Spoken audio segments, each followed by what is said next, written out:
10, 9, 8, 7, 6, 5, 4, 3. Good luck, studio. Oh, it's just what you've been waiting for, dears.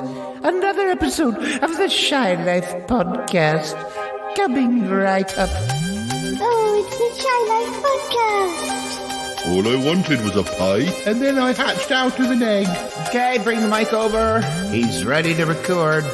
It's the quiet ones you've got to watch, you know. Is it metaphorical? Is it deep? Is it deep? Boy, he's not all that shy, is right. Gee. Blimey, Governor, it's the Shy Life podcast. 5, 4, 7, 5 for 7, 5 for 7, 547, 547. Hello. Hello and welcome to yet another episode of the Shy Life podcast with me, Paul the Shy Yeti. How are you doing? I'm good. It's good to be here, and it's good to see. Well, not to see. To hit. Oh, I don't know. Anyway, I'm glad you're here. What's going on this episode? Well, Uncle Warren is back. He'll be arriving in just a second, and well, I don't know if you've noticed, but we've heard quite a bit from Warren this year. He's become a regular co-host, and he's even in the title sequence. So I thought that it was time that I sort of showed him around the area and introduced him to everybody, because, he sort of knows some people he's met, but you know what it's like. It's always when you start a new job of sorts, or appear on a new podcast, if you meet all the different co-hosts you might bump into. So that's what we're going to do. We're also going to talk about some TV, of course we are. But anyway, let's run that theme music, and when we come back, Warren will be here, and we'll take him on a little walk around. Okay, run that theme music. Darling, it's the Shy Life podcast. Yes, but it's a positive thing, Paul. The highlights, the Shy Life. You won't find a cast of characters like this everywhere. Hello, Paul. I'll go anywhere for a potato. Delicious. Hello, campers. How are you? You quite like a big fan, don't you, Paul? Go Shy Yeti. Oh, I hope he hasn't found out my secret. I think he has. If you thought that was bad, just listen to this. Oh, I can't wait for it to begin. It's the Shy Life podcast. I like that. Yeah, I'm strangely drawn to Yeti Uncle John's ankles as well. Has the Shy Life podcast slowed down? I don't think so. It's all green and easy. Yum, yum, yum, yum, yum. Has anyone seen my hot sausage? And we're back. And Warren's here. Hi, Warren. How are you doing? Hi, God, that's my turn. Oh dear. Oh, sorry. Open the wallet. Sorry. Dear, oh dear. Those moths. Dear. Dear, oh dear. Oh, God, that is a natural cough as well. Hello, everyone. How are we all doing? Hope you're all well. And if you're sitting down, please stand up. Yes, and if you're standing up, please sit down. Possibly. Exactly. Yes. Well, anyway, are you ready for this little... I'm really looking yes. forward to this. I'm looking forward to making some firm new friends. Yes, some of them are very firm. Some of them are so, but I think they won't mind if you just prod them just to see. Yeah, they're firm enough. Yeah. We're going to head across to Yeti Uncle John in his natural environment. Then we'll go and see Ick. Then we might pop back here to see Cromitty, and then we're going to go to the music school. We're going to go and see Bettina, and I've also got a couple of people who promised to Skype us. Actually, we might as well see Cromitty whilst you're here. But I was just going to say, are you excited that you're in our theme tune now, or in our theme montage? I am, yeah. It's like, I've never been in a theme tune before. Yeah, you pop up. I've been in a lunatic asylum, but I've never been in a theme tune before. You'll feel at home being on the show more. But, it's really cavernous, this theme tune as well, isn't it? Oh, yes, it's echoey. I can't see the ceiling of the theme tune. No, it just echoes on and on. Wow. It's got some girth to it, hasn't it? What's going on with your podcast? What's happening to its name? Is it definitely changing? Oh, yes, no, definitely going to be changing it after this edition. Before we go into season 2, you'll be appearing in season 2. That's it. We're going to that part of the world. No, not Bogdan. No, you tweeted 4 different possible names, didn't you? Oh, we did. Yes, we had one that I've forgotten. Yeah. The other one that is the same as the first one, and the third one that isn't the same as the rest of them. And the cinematic sausage was one of those. And the cinematic sausage, Warren's Footlong, the movie banger. I can't remember what the other one was. Well, I voted for the cinematic sausage, so I was glad to see that's taking the lead. Yes, that is going to be the new name of a raspberry movie and a footlong dog, because quite frankly, I get exhausted trying to pronounce that. Well, I quite like the idea of a cinematic sausage. Well, it's available in widescreen. Yeah. Black and white or colour, we don't mind. In 3D, it even pokes out in 3D. Yes. I like it when it pokes out. So yes. Oh well. We're very excited to. I saw those logos. They're very good. By our good friend Martin Holmes, of course. Martin Holmes is the artiste par excellence. Yeah, he's very good as well. He's just done the cover of Nick and my book that isn't yet out, but has been in formatting hell because of Lulu changing the way that you release books. But yes, Martin's done our cover as well. So, but then that's what one of the many things he's good at. So. Look, before we head over to the Magpie Hut, I just want to stick out. Follow me down here. I'm just going to nip into the laboratory. So we'll go down the stairs, and I'll just. Oh, that's steep. Yes, they were. They are. Well, this wasn't here originally. This laboratory was put in later, but I think Cromitty's down here. Cromitty, you down there? Oh, Paul. Warren. Cromitty! How are you? How are you? Oh, I hear you're having. I'm well, but you? I hear you're going to go the grand tour today. I am. Let me grasp you firmly and shake you. Thank you. Oh, gosh. It's a pleasure. I've heard so much about you. Well, we have met before, but I've never got a chance to show you my laboratory. But it's full of bubbling test tubes, and yes, there's not much to say. His Uncle John used to live down here, but he now lives in the Magpie Hut mostly. So, do you prefer having your laboratory back to yourself then? Yes. There's so much going on in here. I know. There is so many different colours and bubbles and gurgling. I used to have to share it with August Evans, the painter, too, but then he's got married, so that was good, and he went off. But so nice I have the room back to myself. Well, that's what you deserve, Cromitty. You need your space, don't you?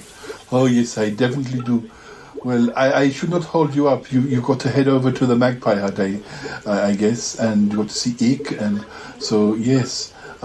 Make sure you come back around here, and we'll say goodbye from here later on. I think this might be where I think this might be where the Skype messages are, the Skype calls are going to take place. So I'll see you at the end of the show. So.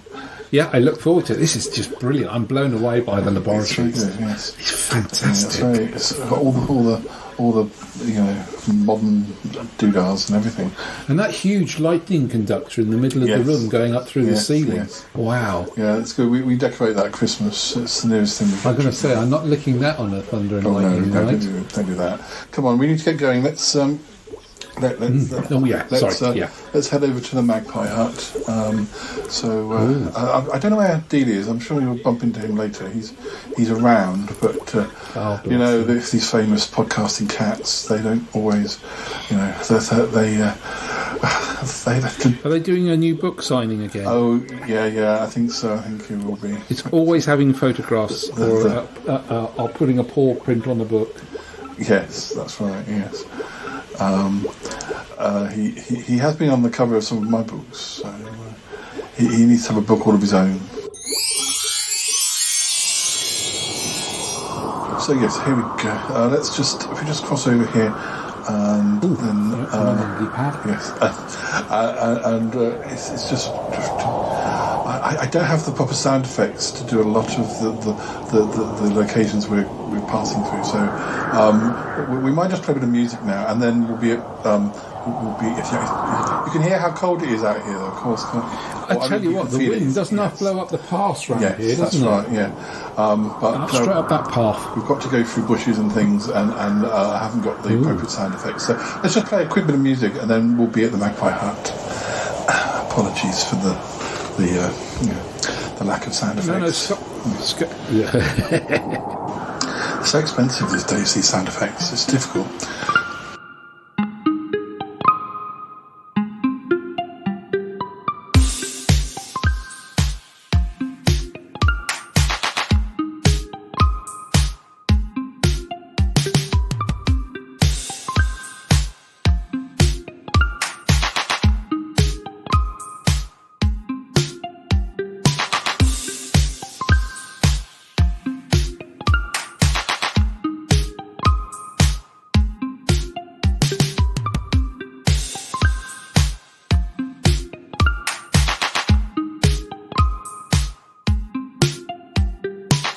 Warren, Oh, hello. how are you?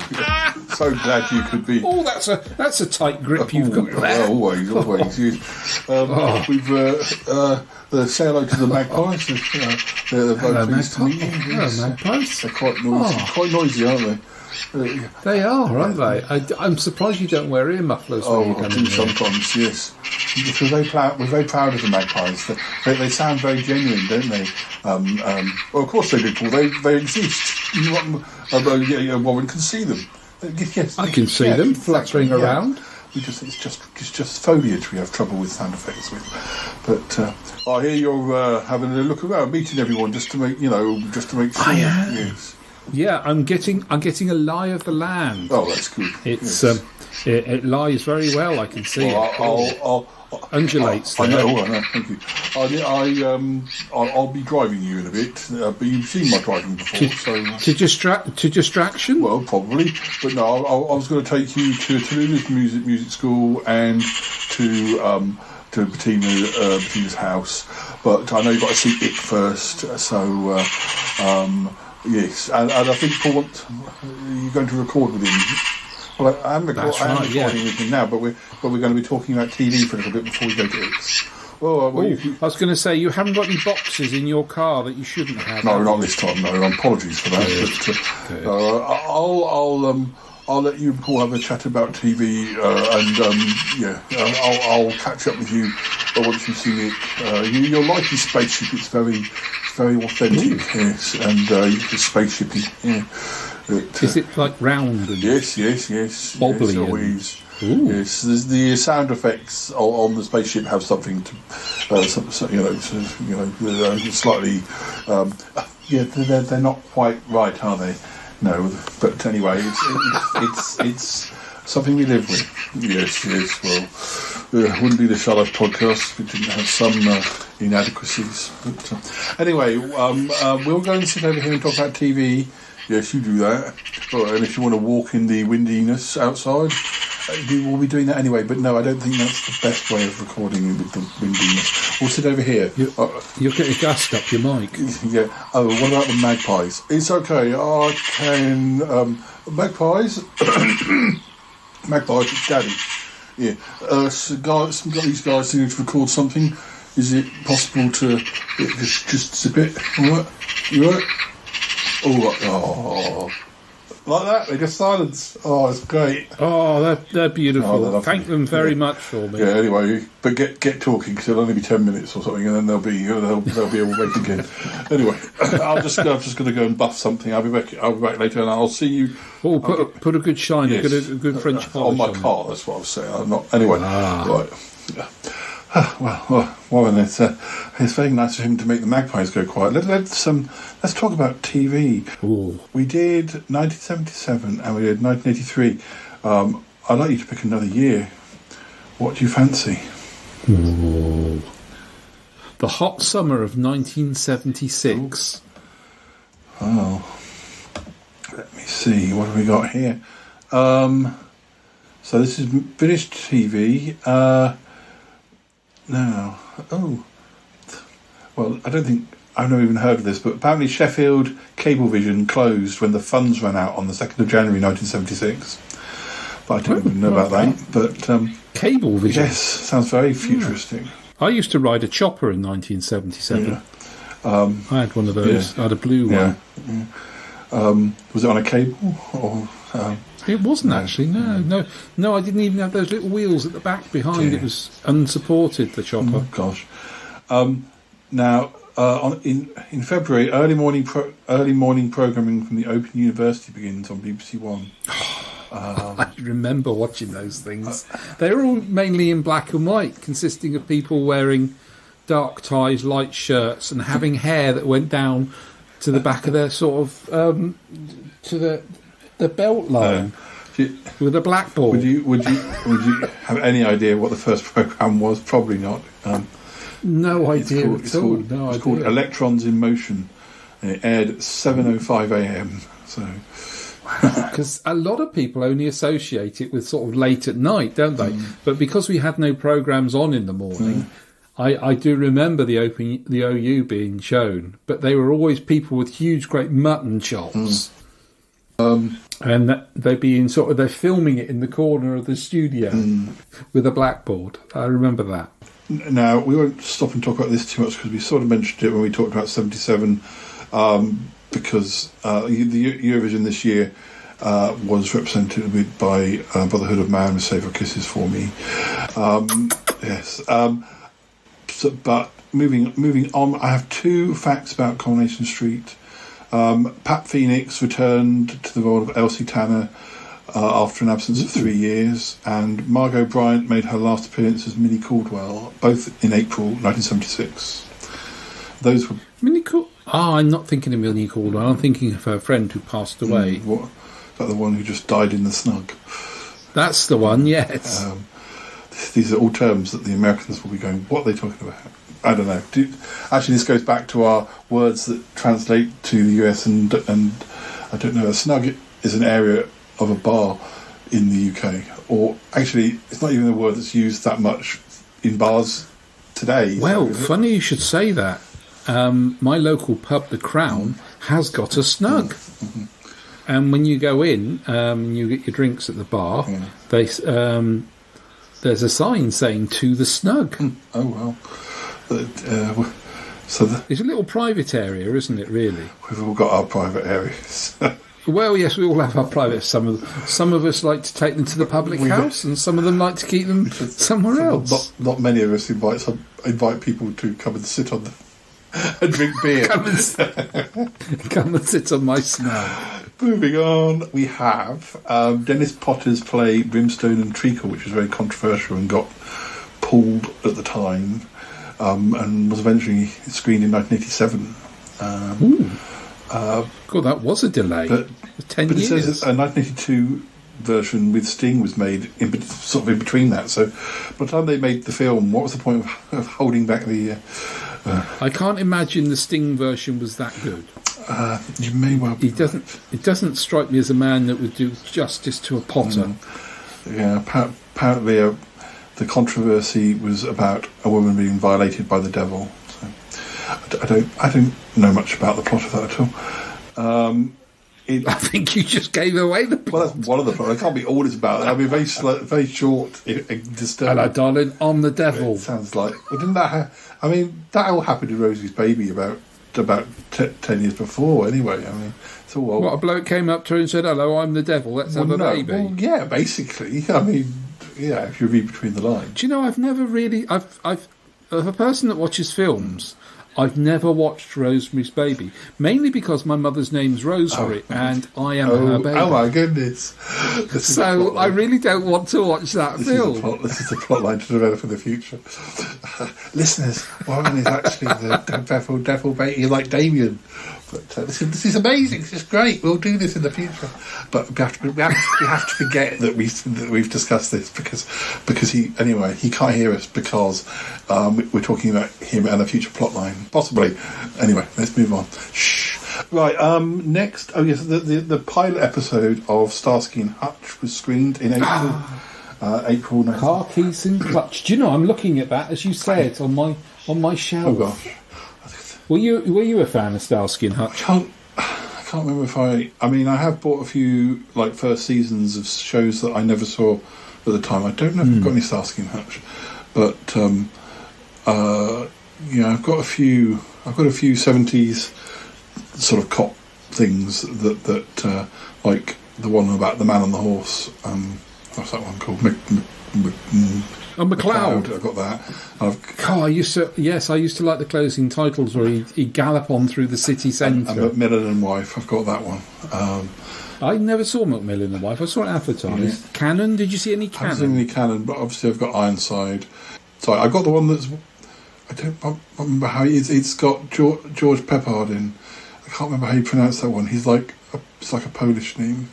It was only 2 seasons. I bought that towards the end of when I could afford to just kind of randomly buy things, whereas now I'm like, oh no, I have to really want stuff, so I have to be a bit more careful.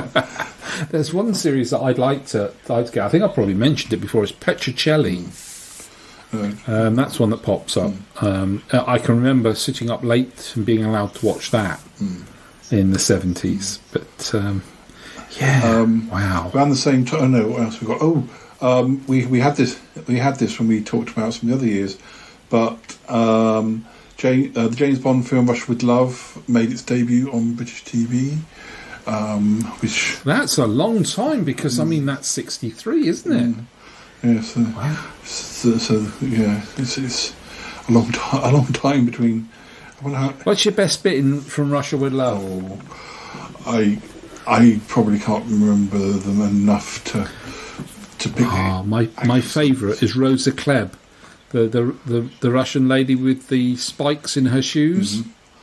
Because we used to know a woman down the road that looked just like her. And we weren't going to annoy her in case she clicked her heels and these sharp, pointy poison bits came out the front and she kicked you in the leg. Ouch. It was very much like being stabbed with an umbrella on London Bridge, or Blackfriars Bridge, wasn't it?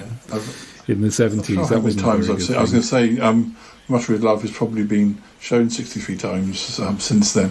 But I probably haven't seen it anywhere near as many times as that. But London Weekend Television. Intelligence? No. London Weekend has intelligence? No. London Weekend Television is reorganised to form a new company, LWT Holdings Limited. That's about the time that the South Bank show started, I think. Yeah, that might even pop up later on. I met Melvyn Bragg on the South Bank once. Oh, yeah? What did he do? Yes. He smiled and he looked like Melvyn Bragg, like he does on the television, and he was dressed like Melvyn Bragg. Right. And I stopped and he was walking towards me and I smiled and he smiled back because he'd gone, someone's recognised me. The Barnet Woman made its debut on ITV. Lindsay Wagner. Yeah, reached number 1. Wow. Yeah, apparently... They got married, didn't they get married in the TV series? Yeah, later on. And then there were those latest... And the sparks did fly, quite literally. This town ain't big enough for the both of them.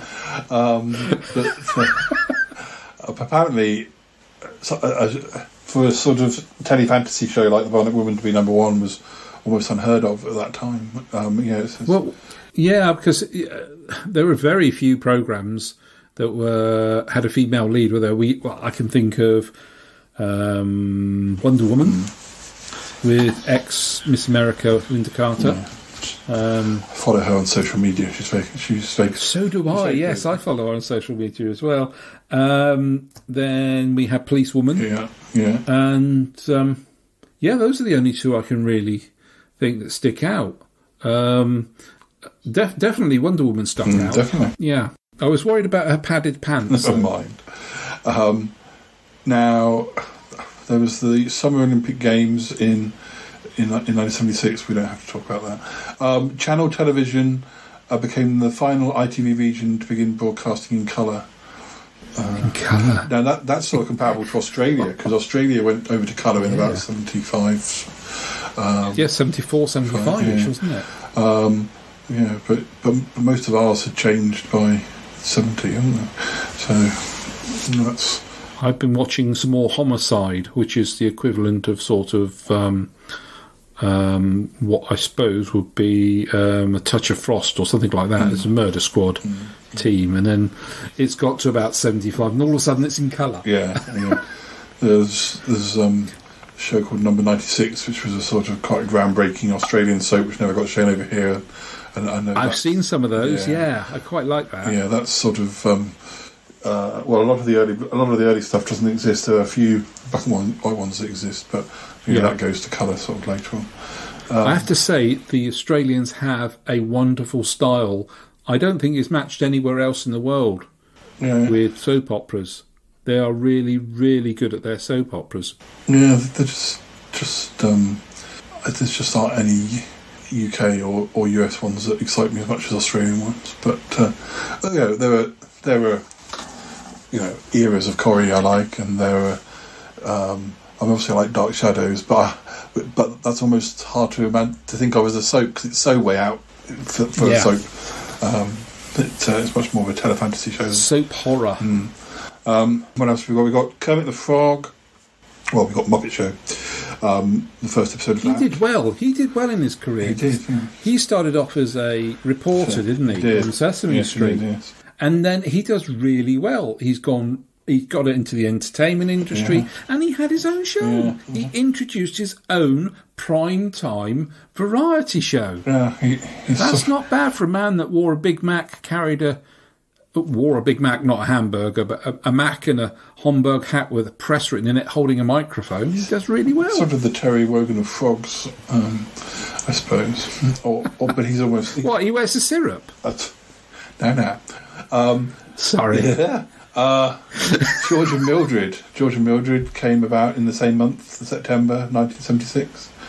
No, I got a tentative link of what I've been watching on television with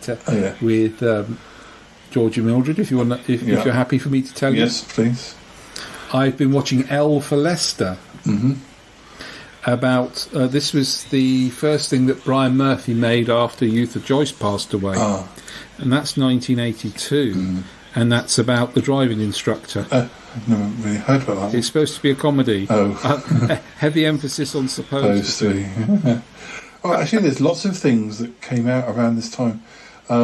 So we've got The Fallen Rise of Reginald Perrin, also in September. We've got I, Claudius, also in September. One Clevdiv. We've got Multicoloured Swap Shop in October. Now this brings me to a big question for you, I'm afraid. Mm-hmm. Go on.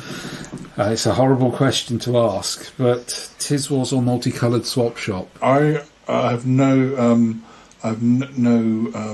shame in saying it depended on what was going on each show, and I would flick backwards and forwards. So if it got to a boring bit on Swap Shop, I'd switch over to Tiswas. You are a man after my own heart. It is exactly what I used to do. Yeah, because you'd always get some bit that was boring, or maybe there'd be some sports person on Multicoloured Swap Shop, and I don't want to hear. Let's see what's going on in Tiswas. I'd rather go and watch Compost Corner. I remember my memory of Tiswas was that I remember being quite surprised when Bucks Fizz were on Tiswas. So this is a few years later, but I remember because when Bucks Fizz sing, their accents, they're very sort of just the accents kind of go. They've got a sort of a singing voice, but when you hear them speaking or being interviewed, they have much more sort of like London accents or whatever accents that they have, but they sound quite different. And I remember as a little person being sort of quite surprised that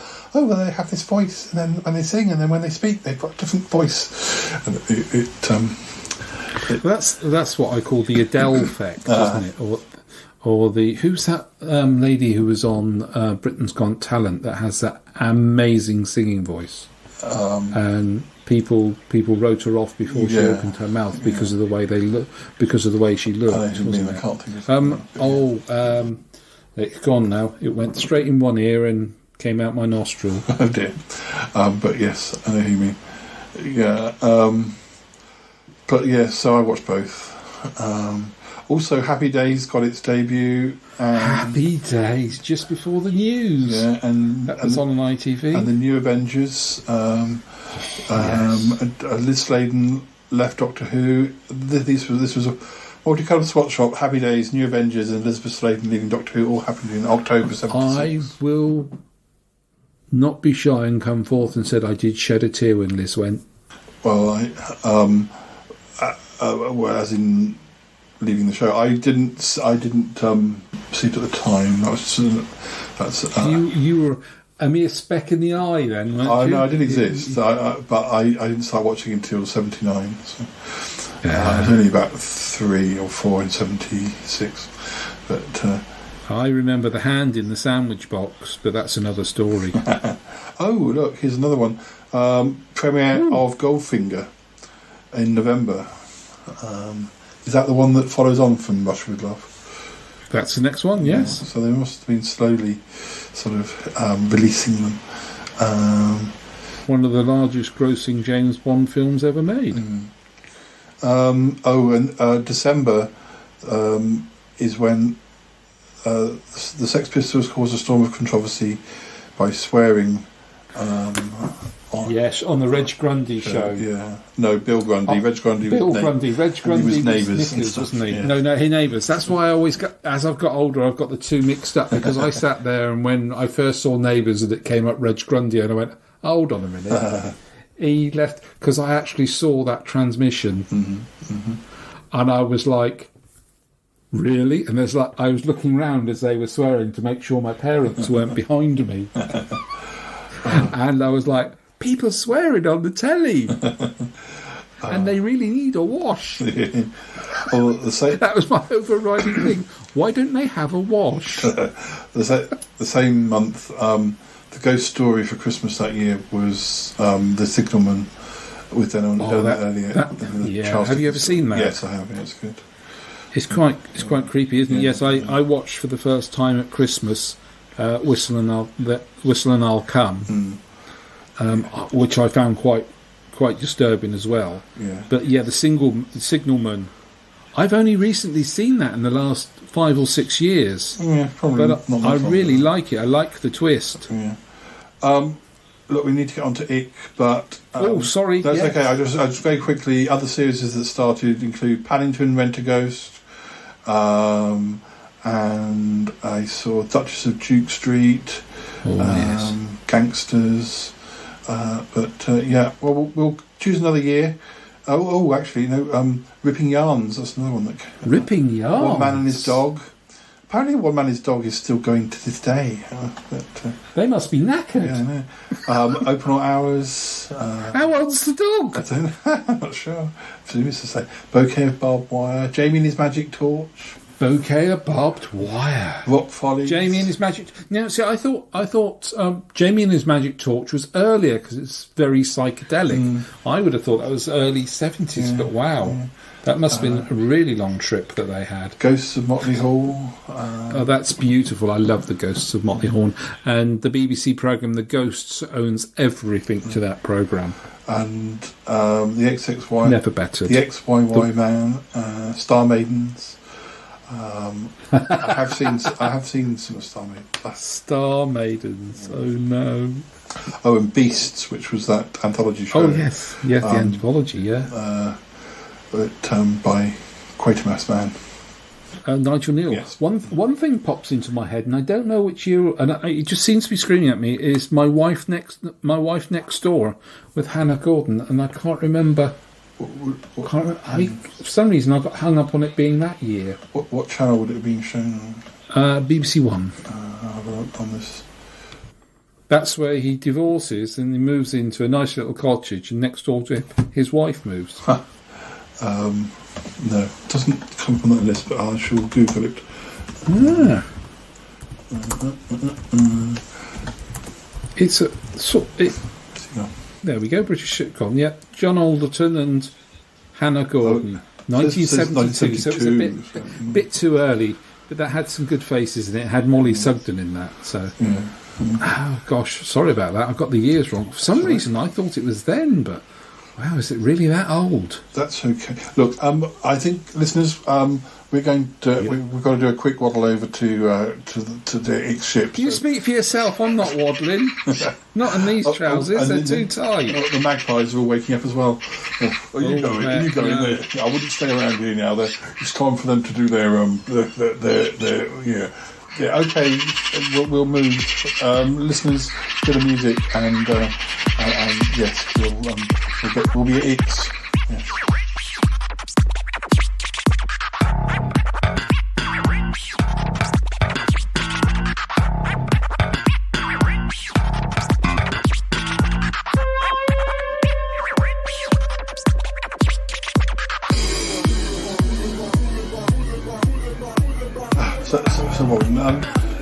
We're about to go into the spaceship now. It's I don't know how many spaceships you've been on, but it's a sort of a bit of a mixture. It's a bit the one it's most like. I probably would say it's probably most like the Jupiter 2 from Lost in Space. That's how I think it's got big windows, hasn't it? Yeah, but a bit bigger than that. Well, it's also got curtains, but that's a long story. But and the windows, they're bay windows. They're Georgian bay windows, not Georgian bay windows. That's lovely in a spaceship. Yes, I think so. And I like the window boxes. Yeah. They're nice. Yeah.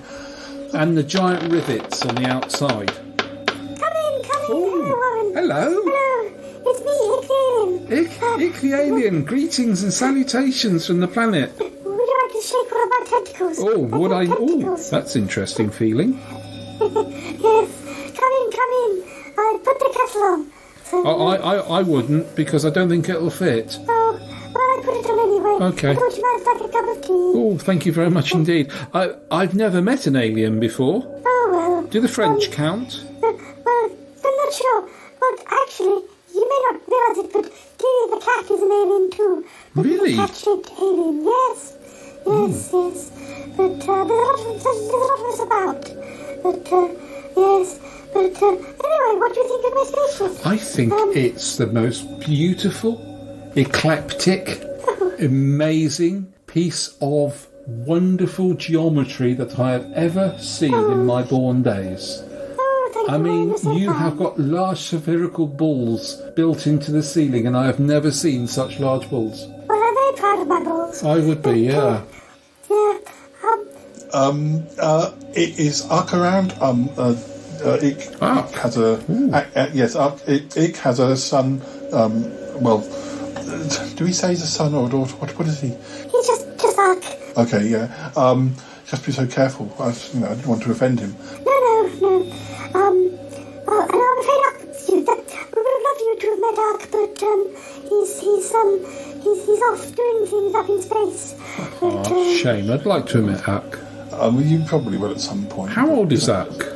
Well, he was only born in... sorry, I'm answering for you, Ick. Oh, that's right, Paul. It's all a bit of a blur for me. Well, I guess. He was only born around Christmas time, but he is... Ark's kind of very... they advance very quickly, so... He's a fast developer, is he? It's a bit like that man in that third Sapphire and Steel story. Very quick development, yes. Poor Ick didn't get much time to... He wasn't a baby for very long, was he? No, just a matter of hours. He went from being just a baby to being... a big boy. Yes, reading Stephen King books and, and growing moustaches and stuff. Ooh. But anyway, we were slightly concerned about him for a while, but he seems to have calmed down a bit now. Yes, it's a bit much to sort of have to deal with the teenage phase within the first 24 hours. But... Oh, crikey, yes. That would be a bit confusing. Dear. But, well, listeners, look, we're going to hang out and have some tea, but I think now's a good time for you to listen to a Sutton Park clip. So we're going to put that on now, and when we come back, I think Yeti Uncle John will have picked us up and dropped us off at Tallulah's music school, and we'll see Martin as well. Not Martin Holmes, but Sniffy Martin, but... Anyway, you listen to some Sutton Park, and then when we come back, we'll be somewhere completely different. Yes, Ick, you got any of your biscuits? I might have one or two, Paul. Oh, that's good.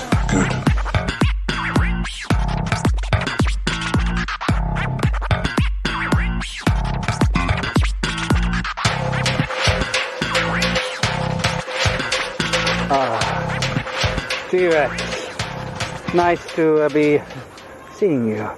You know I am here. It is the shares.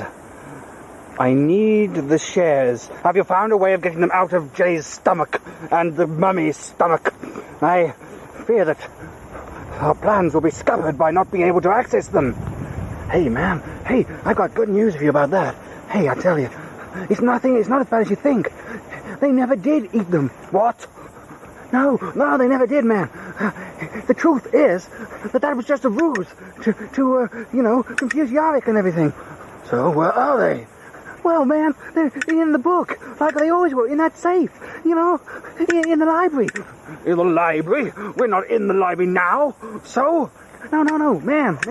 That's because Crispium and his friends, they have got the book now. Have they? Fascinating, T. Yeah.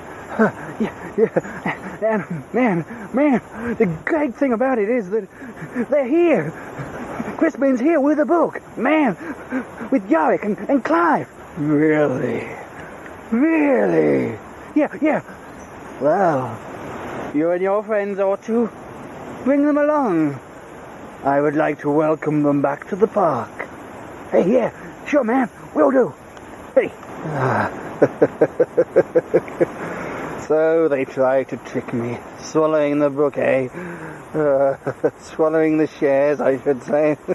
Swallow the book, that happened before, though. The lame bulls who did that. But the shares are now accessible. They shall soon be mine. Hey, man. Virgil. Marvin.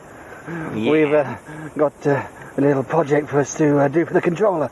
Hey, man. Hey. Oh, that sounds wonderful. Yeah. Yes, It should be quite easy, and it should make us a bit of dosh. He's kept us on tenterhooks ever since he blackmailed us with those photographs. Fair enough, though, eh?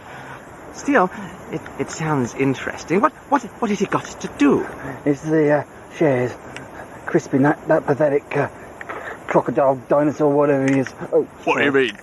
Pathetic crocodile, Governor? I didn't mean that. I thought you were an alligator. I don't You're a gator. You're an alligator. Oh, yeah, He's a right, crocodile. fair enough. They've got this thing we've got to get off them. And I can hear them coming already. Come on, guys, come on.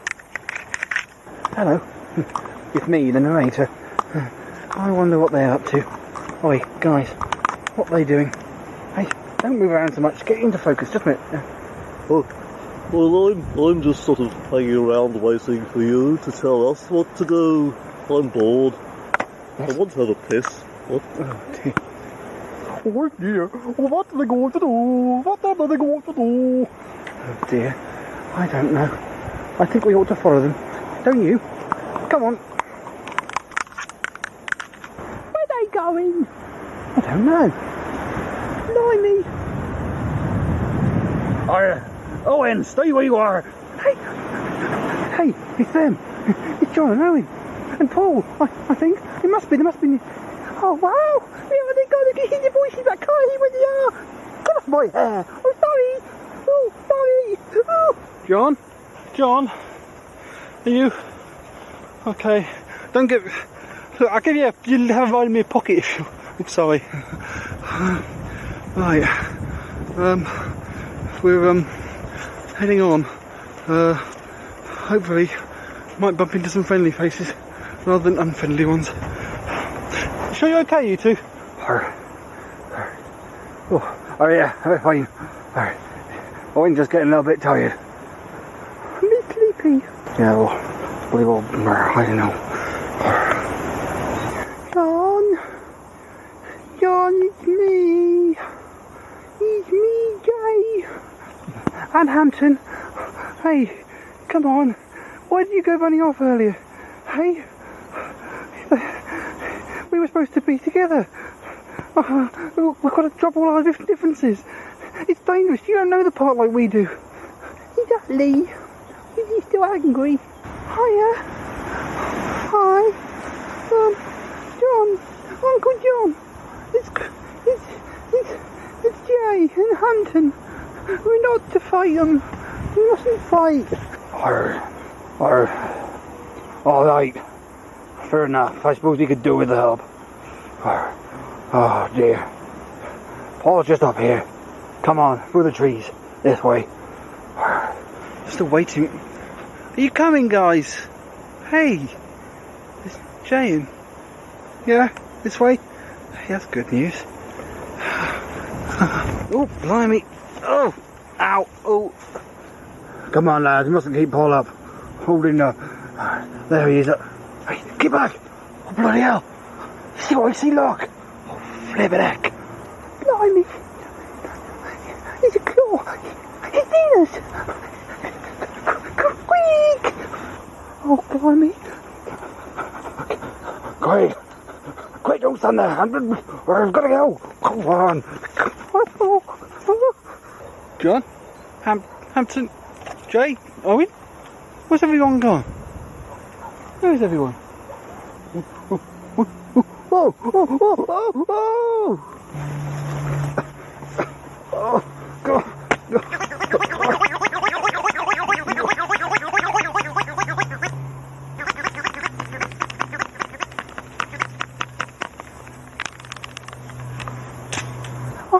Hey, that's Chopper over there. He saved us. Hey. So he did, Where are you going? Hey. Where's Paul gone? Paul? Blimey. Oh, that claw got him, did he? Paul! Oh, shit. Paul! Oh, great. I think we've lost them. Do I go back? Oh, great. Back off! What's going on? What's going on? Have you worked it out yet, Chandler? You're a dead man, or you soon will be. You always say that. Oh, but this time I mean it. Because I have all my old friends and acquaintances with me. Some of them you have not even met yet. And yet they are old veterans of the park. Ancient and evil demons. Oh, no, wait, you have met one. Very briefly. Where? Do you remember Abaddon? I can see them. Oh, my God. Yes, here they come now. Oh, here they come.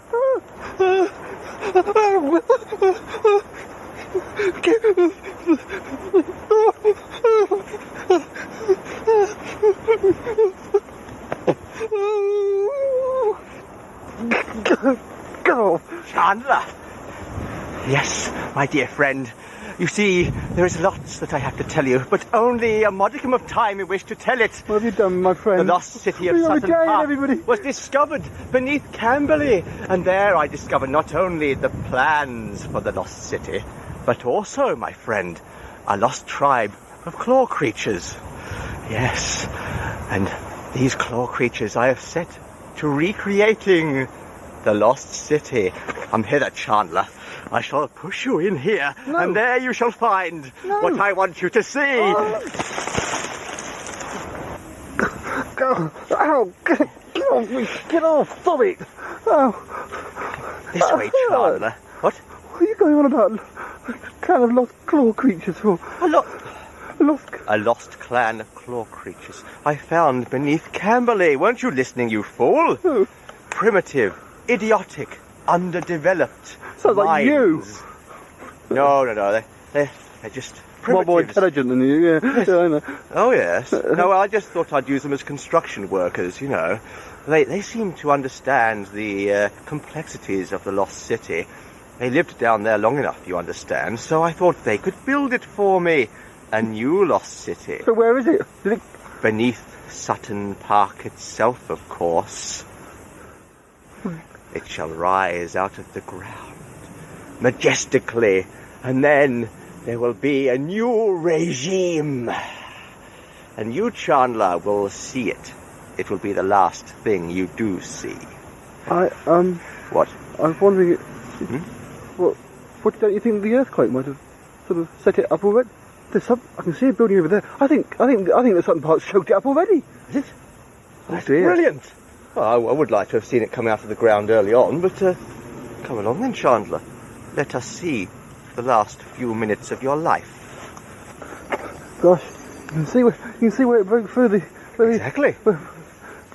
Something's come out the ground. Doesn't look very big. Are you sure? It must be the very tip of the iceberg, Chandler. I sort of recognise it. Do you? Have you seen the plans? No, I mean...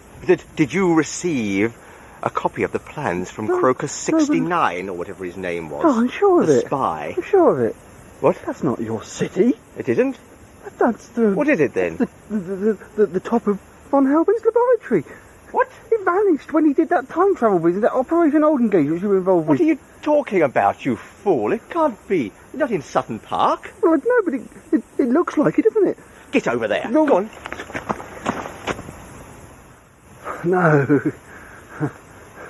That's definitely Von Helbin's lab. No. How did it get there? No, it's not possible. How did it come out of the earth? No. Where's the Lost City? It just vanished. Where's the Lost City gone? Oh dear. Oh dear, never mind. Don't you dare, Chandler, believe that you can mock me. No. I must find the chief claw creature and make inquiries as to what's going on around here. I'll be back for you later. Go on. Oh, wait a minute. I'll just send my little demons to keep you company, eh? Hi. Von Hellbent's lab. I wonder if they're inside.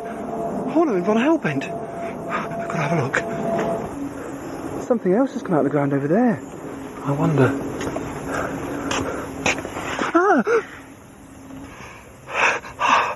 Horner! Hello, Paul. Put that away. Where's Von Hellbent? He is not here. But I, my friend, am. Finally, we have escaped. At last, I am back. You don't know how good it is to be free at last.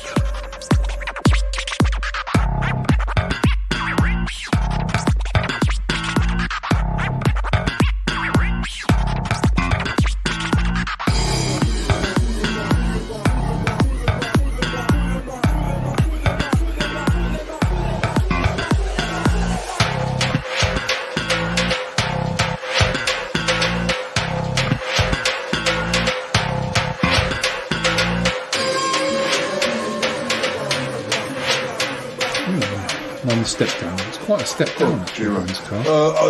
What did you think of me driving, Warren? Well, it was a lot better than last time. Oh, thank you. You're very swift. Yes. And that's not a bad thing. No. Well, it's all working up to something. I can't say too much at the moment, but I just, anyway, you better get to the music school. I'll wait out here for you because I've got to take you off to Bettina's place after this. So. Yes. Thank you very much indeed. Thank you. Come on, let's see. Yeah. Martin, hi. Hi, Paul. It's great to be here. Hi, Warren.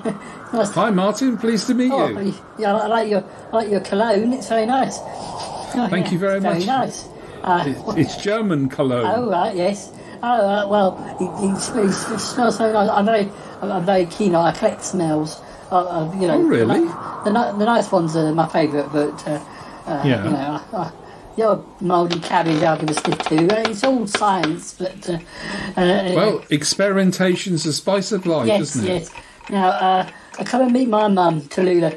I don't know if you know, but Tallulah is actually. Well, I didn't know that she was my mum until quite recently, and she's also the sister of August Evans, who is the husband of Bettina Dupre, who you'll be meeting later on. So, her name is Tallulah Twinklehorn, and August Evans used to be called Damius Twinklehorn, but that's before he. Anyway, it's all very complicated. It's fine. It's fine. Well, you don't have to. It's fine. It's fine. It doesn't need to know everything. I know. Mum, they're here. Oh, my darlings. Hello, come in. Oh, come in. Oh, Warren. Oh, how lovely to see you. Oh, hello. Oh, let me embrace you. Just stay here for a moment or two. What an embrace. My cream scones aren't quite ready yet. Would you prefer some crumpet? I like. A bit of crumpet would be nice. Yes. Right. Well, Martin. Is this normal? I don't know. I haven't known it that long, but you know, he has this effect on people, I think. Apparently, you have this effect on people, Warren. So, well, oh dear, I think I don't have that effect on myself. Oh, never mind. I think we're going to have to eat some more scones and drink some more tea. I hope you're up for that. But, oh yes, I like a little bit in the afternoon. It's good to finally meet you. We're glad you've joined. And yourselves. I'm meeting everybody. Are you meeting everybody? I'm meeting so many people. It's great. It's lovely.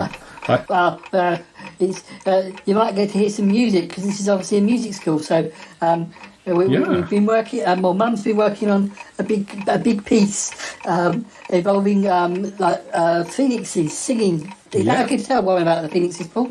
Yes, I think so. He's part of the team. It's fine.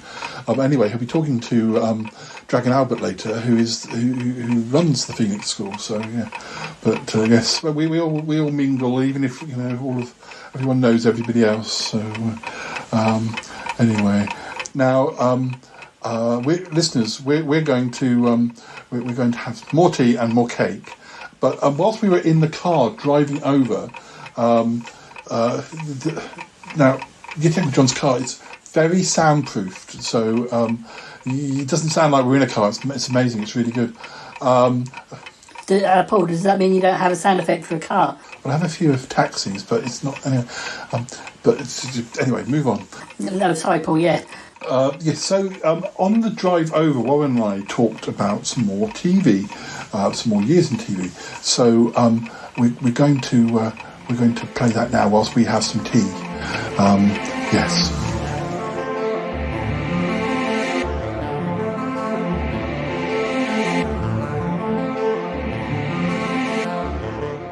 So Warren, another year in TV. What year would you like this time? Ooh.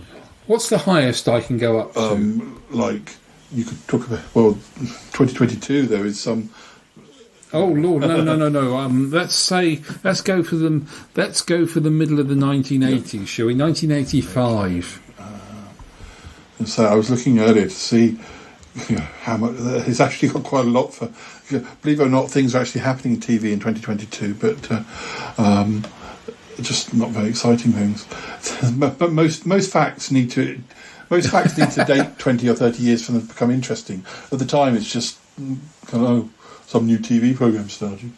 I've been looking at my 1990 diary and I've referred to all the programs I was watching, and I didn't write, this is a wonderful TV program necessarily. I just wrote, I watched this show, and now you look back and think, that show's very famous. I didn't know. So, yeah, I think some things need to get old before they become exciting.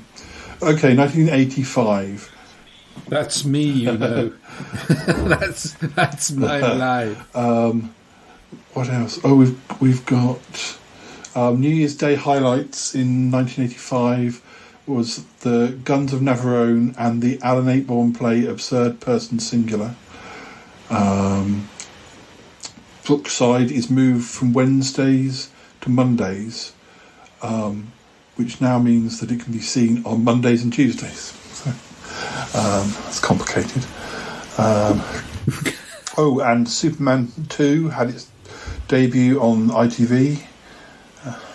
That's not a bad Superman film, actually. Superman 2. Superman 4 is terrible. I've seen that one, and should never have been made. But Superman 2 isn't too bad, is it? I don't think I've ever gone as far as 4, but I think I've seen 1, 2, and 3. But in January, BBC 2 debuts Victoria Wood as Seen on TV, which crikey. And Acorn Antiques was born. Slap me on the bottom with a woman's weekly. Yes. Anyway, we're better back to talking about Victoria Wood. Anyway, what else have we got? A debate in the House of Lords is televised for the first time. Miami Vice makes its debut. See, I never got into Miami Vice. I wasn't into the sports cars and speedboats and snazzy suits. An American Werewolf in London made its debut on TV. Now. Yes, I remember watching that on TV. Goodness me. Sorry, I'm seeing things in my head that I shouldn't. Oh no, it's okay. We can talk about this later. I think we both might have got excited at different points. Were you thinking of the man with the balloons? Yeah, in the zoo. So yeah, I think it's. Yes, I was thinking of the man with the balloons in the zoo. I wasn't thinking of Jenny Agutter. I'd seen Jenny Agutter take her clothes off before. She did it in The Railway Children, didn't she? She took her petticoat off. No, all that suddenly came into my head was the man with the balloons. Yeah, like seconds before he turns into the wolf, I thought, "Oh, what's going on here? He might be. Oh no! And then I came down the other side, and I was like, "Oh no! Oh." Well, there we go. Oh, well, okay. Hello. He still has his looks. He's planking. Yeah. I think that's what he's doing anyway. What else went on? EastEnders starts in February. Doctor Who goes on hiatus in March. I haven't been there before. I hear the food's good. Or as they said at the end of Revelation of the Daleks, why don't we go to pause? We never find out. McDonald's or the pie shop, knowing Colin. Bless his heart. Did they say Blackpool? Because that's what they thought it was. They were going to say Blackpool, and I actually guessed it was Blackpool. For some bizarre reason, I guessed it was Blackpool before I was even told it was Blackpool. And I don't know why. It was just the forming of the lips. Yeah. Street Hawk began on ITV in May. I've heard of it. Was that the motorbike, or was that the... Oh, yes, because we had Airwolf, Sky... Yes, yeah. Rocky Horror Picture Show made its TV debut on Channel 4. There's only one place to show that, and that was Channel 4. Yeah. But Bullman made its debut on ITV. With Siobhan, bless her heart, Siobhan Redmond. We mentioned Bullman last time. Tandoori Nights, sitcom about rival Indian restaurants, was on Channel 4. Channel 4? Yeah. Yep. Family Ties started on Channel 4. I think I do sort of remember watching that a bit. I sort of vaguely... I was a great supporter of Channel 4 because it was getting a really bad panning by people, and I really loved Channel 4. I really did like Channel 4 when it first started out. I mean, you had things like Comic Strip Presents as well, and those up-and-coming people like Ade Edmondson and Rick Mail. Never heard of them before. I don't know whatever happened to them. But Jennifer Saunders was another one, and who was the other one? Used to work with Jennifer Saunders. Dawn French. Yeah, I mean, whatever happened to them? Nothing much happened with their careers. In August, Threads was shown. I think we vaguely talked about war games and things like that, but last time. Moving on. Never seen it. Have you ever seen it? No, but I don't. No, as I say, I didn't realise it was Australian as well. Maybe I should watch it to see how many Australian actors I recognise. But I watched Threads once on the night it was transmitted. It scared the bejeebers out of me. And what sort of ruined it for me was about 2 or 3 weeks later they had a film on how they made the programme, and that sort of calmed me down a heck of a lot more than watching the blasted thing. But even now I get the shivers just even whenever anybody mentions, or you see flicking through a magazine, a TV magazine or something on the internet, and pictures from Threads comes up, and I really don't like it. Apparently there was a Welsh pilot screened on S4C, which was the Welsh version of... Was it like the Welsh version of Channel 4? Or just the sort of... Welsh version of Channel 4, yes. They did a pilot for Treasure Hunt, which never got picked up. I didn't know... As a fan of Treasure Hunt, I didn't know that... I know there was French versions, because that's where it all started, but I didn't know... That's where it all started, and there was that unfortunate accident, wasn't there, in France? Don't think... Where one of the helicopters crashed. But yes, I was a great fan. Great fan of Treasure Hunt.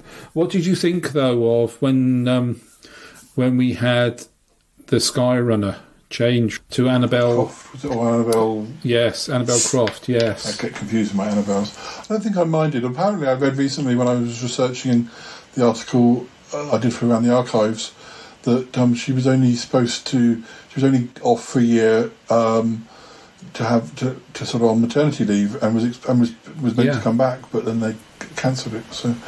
The series got cancelled, but Annabelle Croft was literally just standing in. It always confused. I can never remember her surname because it's just two Annabelles, isn't it? It's a few Annabelles around that time. I even watched it when it came back in the noughties with Dermot Murnaghan. Is that right? No. Yes, Dermot Murnaghan from ITV News. Who was the Sky runner for that one? Someone called Susie something, I can't remember. Susie something. That's another character from Rentaghost. And that was really good. I was quite disappointed it didn't last longer. Do you remember The Intercept? Yeah, I like that. I was sad that didn't last longer as well. Yeah, that was like the cheap ITV rip-off. I'll get you, Missy. There's a few of them on YouTube. It's I forgot how much fun they are. They are fun. They seem to be more comedic than Treasure Hunt was, but more sort of drama-y in a way because it's sort of a nasty man is after them. Albion Market started in August 1985. Yes, that didn't last too long. Was that only lasted about 18 months, didn't it? 2 years, Albion Market? I remember watching that. That was the Up North Market. Yeah, it went only for a year, almost exactly a year. A bit like only a year. A bit like El Dorado. That was like almost exactly a year as well. Was El Dorado only a year? Yeah. God, it seemed like forever. Howard's Way starts in September. Roland Rat starts having. I think he probably starts having his own. He transfers to the BBC because he was on TVAM, but he comes over and has his own show. How appropriate! Because by the time ran Trial of a Time Lord time in Doctor Who world. That's right. Yes, he does appear. Then he's just before Who, isn't he? And so sometimes I'm sure Colin Baker nearly shot him or tried to shoot him in one bit. Good lad. Good lad. 25th anniversary of the first episode of Coronation Street in December. The Dudley Moore film Arthur makes its movie premiere on ITV. Love Arthur. Have you ever seen Arthur? I feel like I probably have. Not for a long time, but. I recommend it. Always gives a belly laugh out, and you've got his wonderful. When you go to say people's names, and they suddenly get on a bus and they drive out of your ear. Yes. And you can't catch them before they go. And I was about to mention his butler's name, and it's a very famous Shakespearean actor. And he delivered this line that John Gielgud? I'm going to have to look it up. John Gielgud? John Gielgud. And he's such a consummate performer.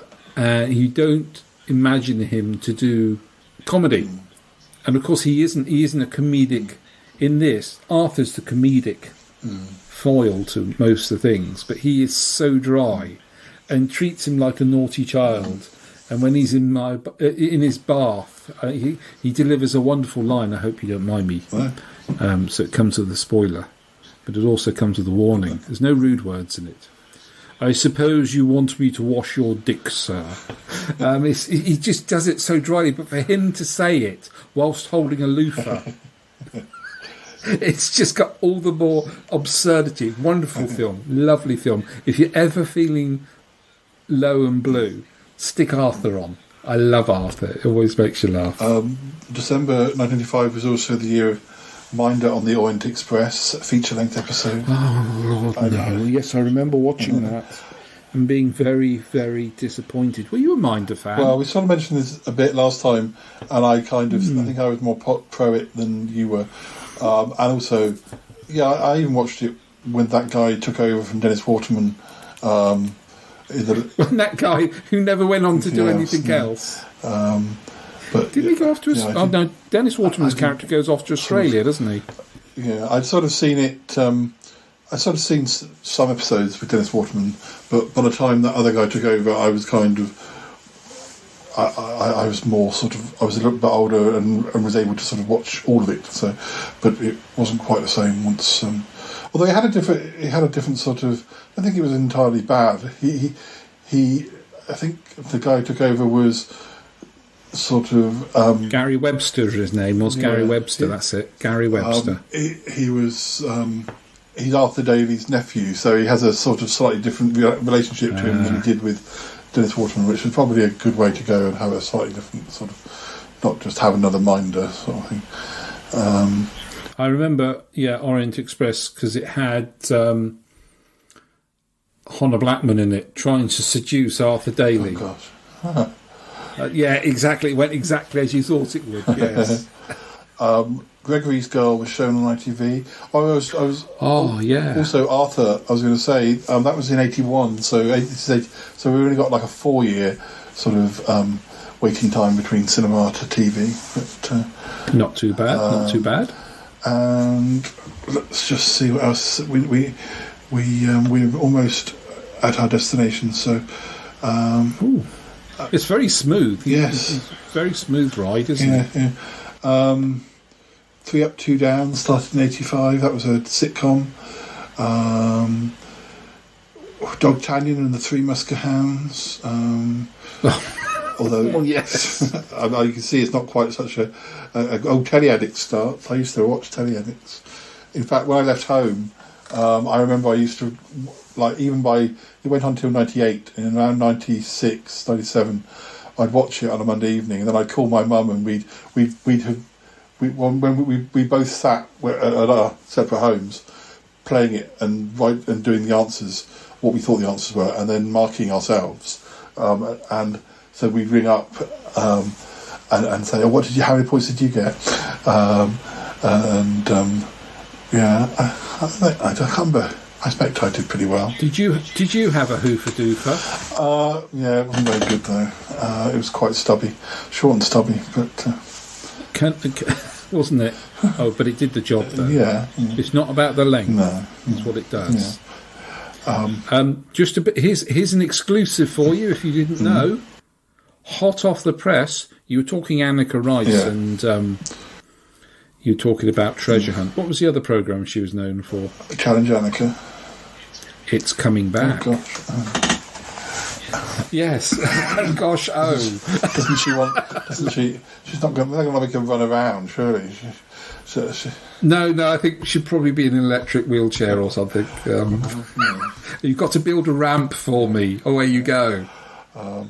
Channel 5 are going to be doing it, so it'll be cheap. Is that what they're doing to replace Neighbours? They're like, we'll get rid of Neighbours and bring back Challenge Annika. Well, thanks. I'd rather keep Neighbours, thank you. Anyway, right, we're here, so we better shut up. Never mind. We'll talk about some more TV in a bit. Listeners, you've just heard us talking about the TV of 1985. That was recorded as we were going over to Lula's. So we've been to Tallulah's, we saw Sniffy Martin, we had more tea, more cake. Warren, there'll be probably more crumpet at Bettina's. We're just arriving at Bettina's now. We just pull it up. You're at your destination. Oh, great, thank you. So, thank you very much. Step down a bit. It's a long way down. Darlings, come in. How are you? Oh, Warren. So lovely to see you. Thank you. You're warm and friendly. Isn't he handsome? Lovely. On all hands, yes. Come in. Yes, definitely all hands. Oh, hello, it's me, August Evans. I am a painter. I might paint you whilst you're here, Warren. I hope you don't mind. Which bit are you going to paint of me? My arm and my leg? It could be either. My skirting board needs a bit of doing. It could well be any of these areas, but... right, okay. Oh, I'm so glad. Who have you seen already? We briefly saw Cromarty, we've seen the Uncle John, obviously, and we've seen these Magpies, we've seen Ick, we've seen Tallulah, we've seen Sniffy Martin. It's been quite busy. You're our last, actual person we're visiting, and then we're going back to the house to talk to a couple of people on Skype with Cromarty again before we finish. But anyway... well, do come in, darling. I've got... Would you like crumpets? Or I've got cake and tea. That would be great. We'd love some. That'd be beautiful. Thank you very much indeed. You're such a genial host. Thank you. Come in. I don't know how much more cake I can eat, Warren. I don't think I can shove another layer of cake. Always stick it in your pocket and eat it later, but... well, I don't know what you're going to do with this shoe burner. Oh, gosh. Is it if I come in too? Oh, yes, darling, come in, yes. Oh, you're doing a good job driving. Oh, golly. Well, listeners, if we've got more cake and more tea, so whilst that's happening, we'll put on a bit more Sutton Park. Yes, and when we come back, I mean, obviously, you know all these people, so you don't have to sit in on the whole tea and bun thing. This is really for Warren's benefit as much as anything. So it's a quite busy itinerary we've got today. So the poor boy's going to look like a cake by the end. But anyway, come on, Warren, let's go in. Yes, listeners, Sutton Park coming up right now.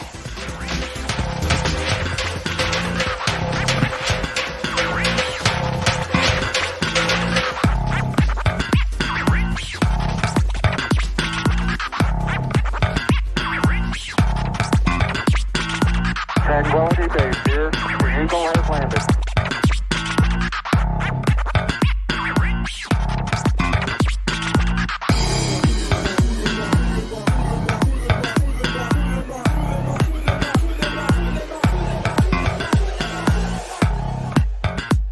Come here! What have you done with my lost city? What lost city? You were supposed to build my great empire underneath the Sutton Park, and it was supposed to raise from beneath the ground, not some manky old laboratory of Von Hellbeds. What you wanted? You wanted a lost city, so we lost it for you. No. Oh, sorry. What has happened down there? It was a lost city. We found it again. I didn't want to lose it again. Oh, it was supposed to be updated. You were supposed to concrete the gaps. It's no use saying it now. The work's been done. Job's been paid for. Where is it then? I don't know. We lost it. John, don't feel bad about it. It's a good enough decision as far as I'm concerned. I'll stay. I'll catch up with Paul. I'll try and find him. You take the kids back, all right? We don't want to go. We don't want to go home. Do we, Jay? No. Hurry. Come on, Jay. I don't want you to get into trouble. It's too dangerous for you to stay. We've not done anything, Marge. Wish I hadn't bumped into you now. Oh, listen, you know how I feel about you at the moment. We don't want any arguments. You're coming back with me. Hampton will do the business. I've got a responsibility to Owen, and if you're a friend of Owen's, you should come with him as well. No. Alright then. Are we going to get back? We might get attacked on the way back. No, we won't. No, we won't. We've been learning a bit of magic, as it were. Narrator, do the business for us, will you, lad? Just for this once. What's going on? And with that, doing a little bit of magic, they travel back to safety to Camberley. What? Blimey, you can't do that. What? Safety? Nobody said anything about safety.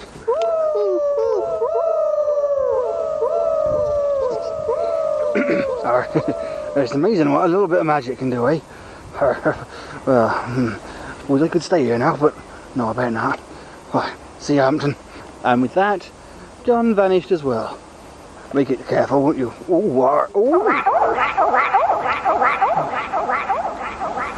Are you sure you don't want to go? No, thank you, no. I'll find Paul, I suppose. You're not Paul. I'm not scared of you. I'm not scared of you. I know your mother. I knew you when you were a little boy. You were just eensy wincy. I knew you when you wet your nappy. I know all about you. So bugger off. Go on. Off you go. You're not scary to me. Go on. Go on. Right. Let's find Paul. I feel we are just pawns in the game. It seems as if we are unnecessary. I'm going for a slash.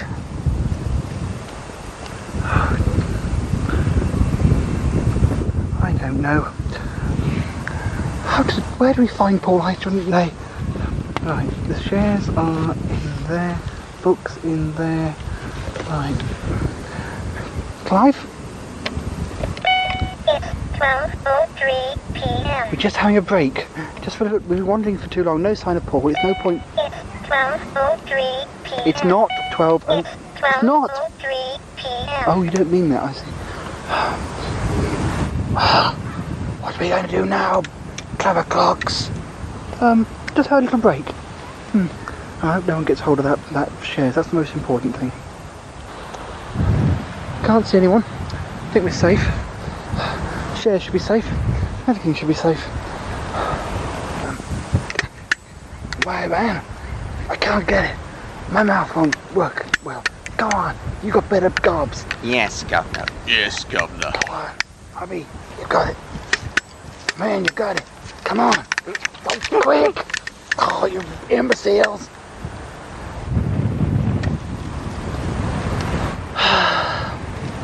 So peaceful. Yes, lovely. Hello. It's 12:08 p.m. Yeah, I had enough rest. It's 12:08. Enough rest, I said. Wake up. Go on.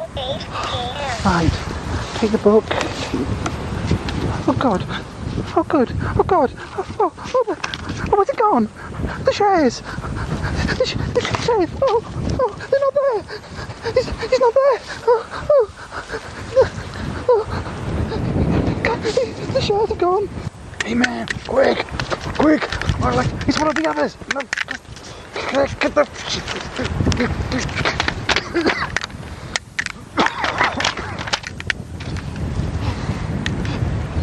Oh, get the shares. Oh, get the shares. Find how good you are. Oh. No, blimey, get the. No, the shares. Come on.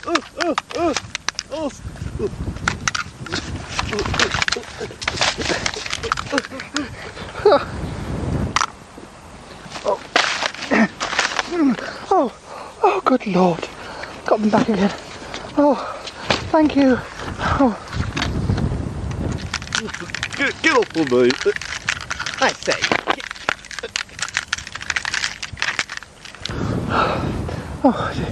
Right. Oh, the book, the shares. What's that thing? You see that scratch card? There's a scratch card in there. I don't know what it was for. Oh, I haven't seen anything. You haven't done anything to help.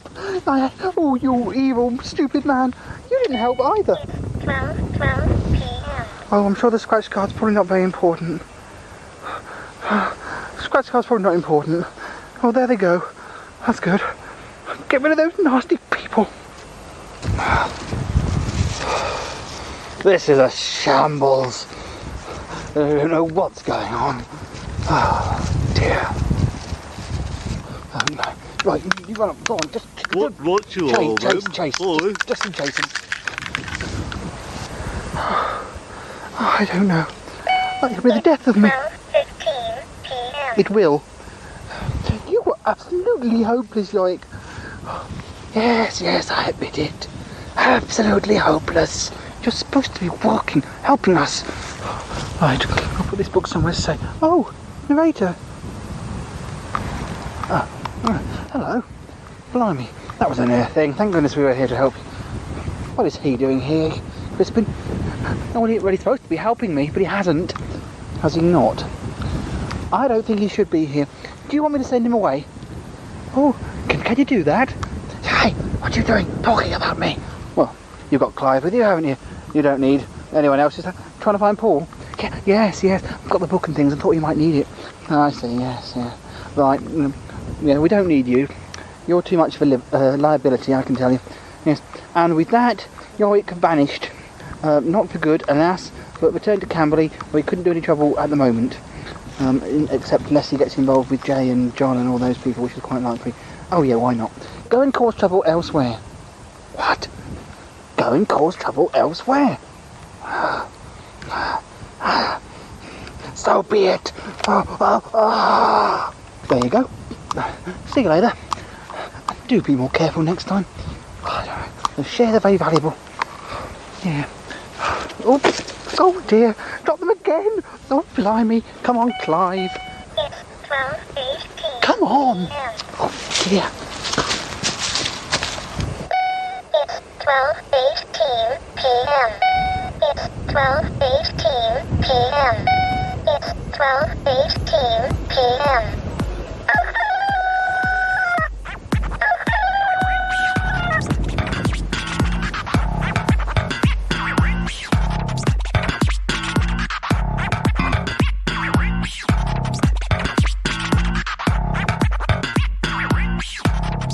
If you were a cake, Moo, what type of cake would you like to be?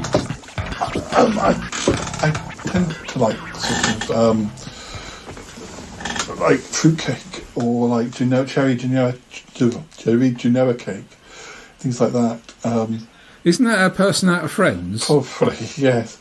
It's the sort of cakes my dad used to eat. My mum and dad used to eat when I was a kid, and I probably didn't think they were very exciting. But now they're the ones I tend to buy myself. So. What about you? Yeah, I've got a soft spot for a custard slice. But I don't do cream cakes that much anymore, you know. They're quite not drawn to them. I like sort of plain and normal cake. They're quite sweet. I think that's an age thing, possibly. I find a lot of cakes too sweet for me now. Things I used to. They've got to be moist. Yeah. I like them moist. Yeah, that's definitely. No good if they're not moist. Good squeeze. Well, welcome back. How has it been? How has it gone? It's gone pretty well, comedy. Yes. It's been brilliant. I've learnt so much and met some beautiful people. Is yet Uncle John coming in, or is he outside? Oh, he's just parking the car back up, and you probably need to go and check on the magpies. But well, I've set up the terminals, the Skype terminals, because I think you've got to speak to two final people, I think, Warren. But would you like some tea and cake?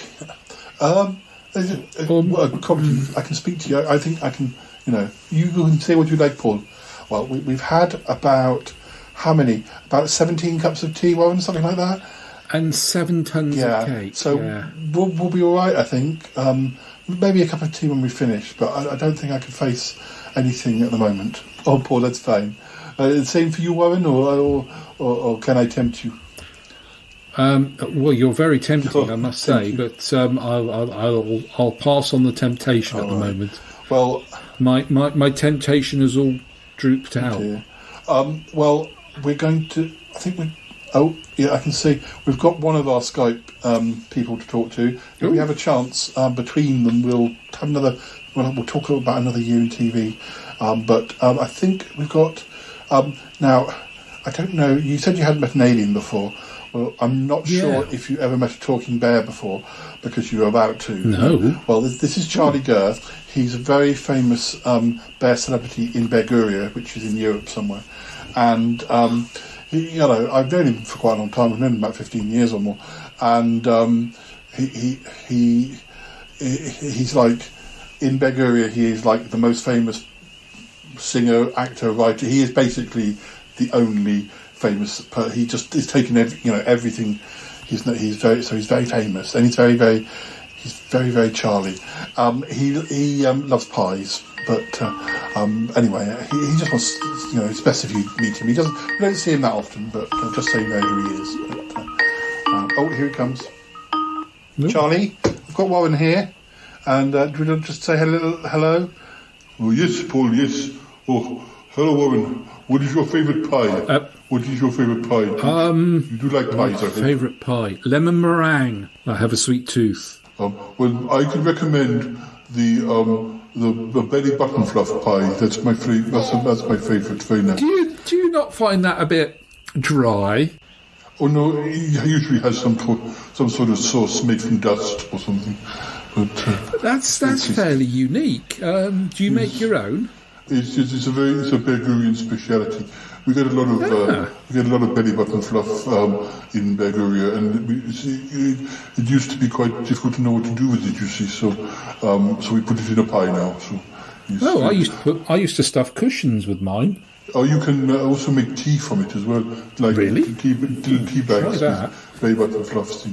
Earl Grey belly button fluff tea. Yes. It's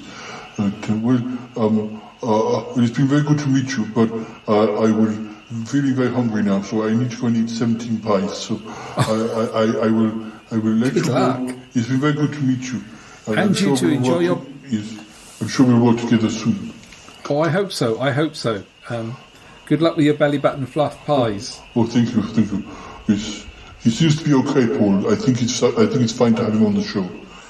Yeah, I think so. Yeah. Okay, thanks, Charlie. Speak to you soon. Yes, thank you. Yes, I'll say goodbye. Goodbye. Goodbye. Bye, Charlie. I'll eat some pies now. Yes, nice. Warren, I think we've got to talk about... I've never heard of belly button fluff pies. It's an acquired taste. Now, before we've got one more call coming in, but we've got time to talk about another year in TV. So I'm going to have to keep a note of the ones we've done at this rate. What year would you like to go for this time? 1995. Oh, we haven't done any 90s ones. The year I left university. Now, one of the first thing it says is that the movie about the Doors, the biopic, yes, with Val Kilmer, that made its debut on BBC Two. I'm not quite sure. I mean, that must be that was 1991. So, yeah, that's still 4 years. It's fairly recent, that one. Yeah, I think that one was fairly recent. Yeah, it's a good film. That it is a good film. Yeah. The Fly 2 appeared on TV. Yes, and that was from '89. So that's a bit. I said that took a bit longer to get out there, but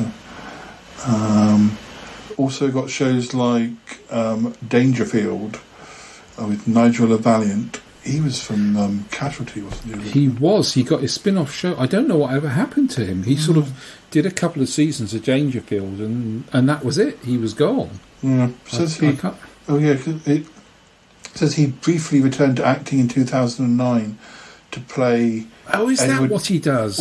Well, he played Edward Heath in the television drama Margaret.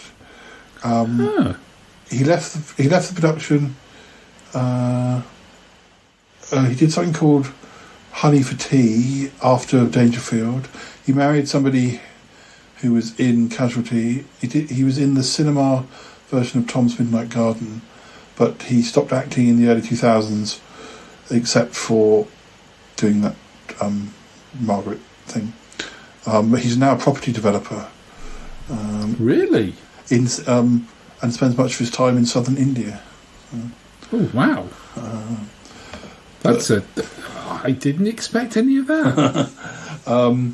Now, Martine McCutcheon makes her EastEnders debut.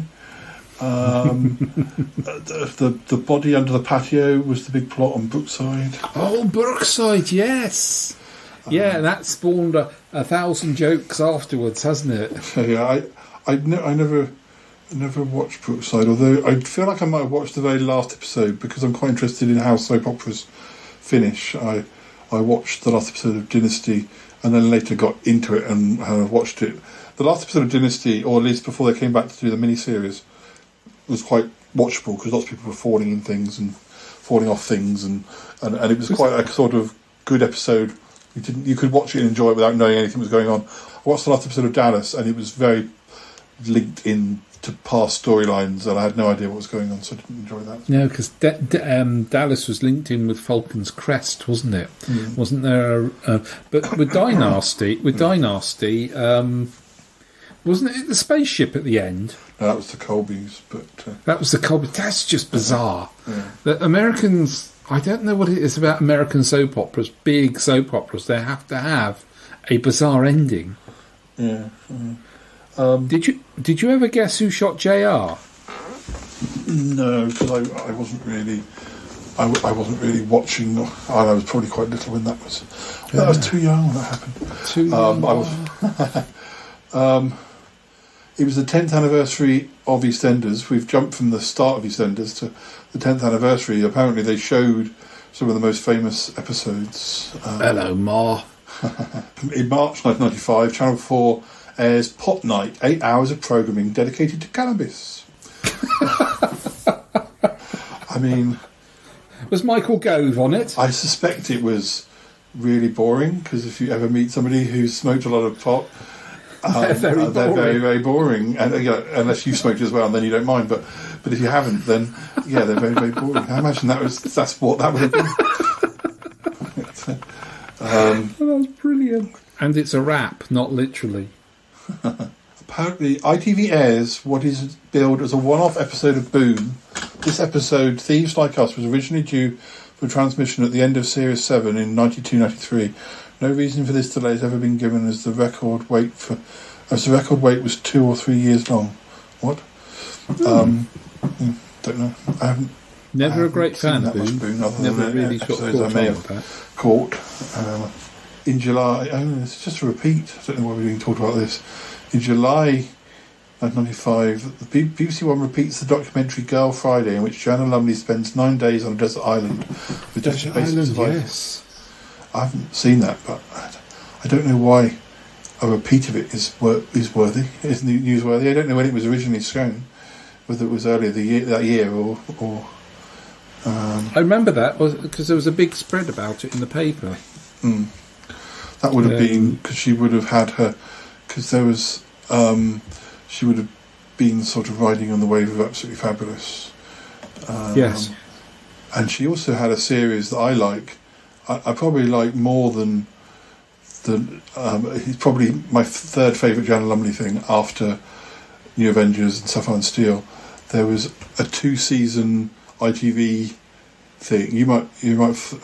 It wasn't like Minder, but it was that sort of comedy drama. I preferred it to Absolutely Fabulous, really. Class Act.